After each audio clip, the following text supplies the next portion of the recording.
U Svetosavskoj galeriji u Zvorniku otvorena je izložba arhivskih dokumenata Mostovi na Krivoj Drini autora Željka Markovića.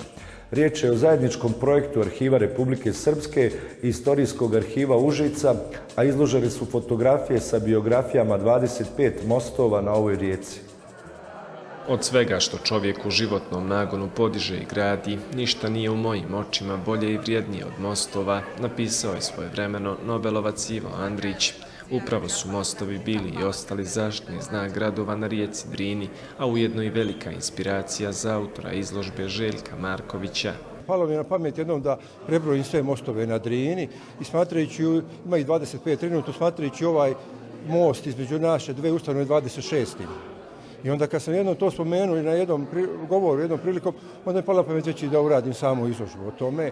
I ona je, kao što vidite ovdje pred nama, urađena kao rezultat saradnje između Arhiva Republike Srpske, Pučkog arhiva i za jedno mjesec dana će izaći i knjiga na istu temu.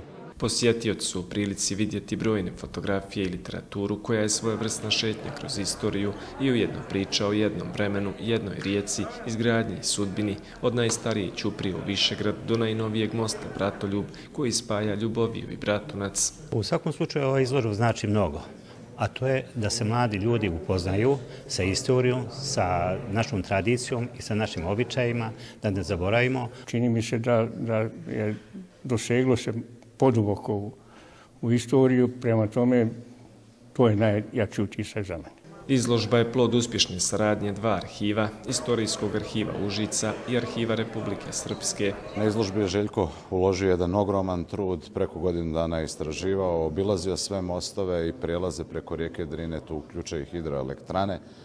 Neke mostove kojih više nema, obrađeni su i mostovi koji su trebali da se grade, a nikada nisu izgrađeni. I evo, povodom Dana grada Zvornika, dva arhiva poklanjaju Zvorničanima jednu lijepu izložbu. Mostovi koji postoje vekovima tu, koji su povezivali narod, nadam se da će povezivati i u buduće i da ćemo, što kaže, svi u miru i slozi dalje živjeti i sarađivati. Izložba će u Zvorniku biti otvorena narednih mjesec dana, a namjera organizatora je da u narednom periodu bude organizovana u više gradova Srbije i Republike Srpske.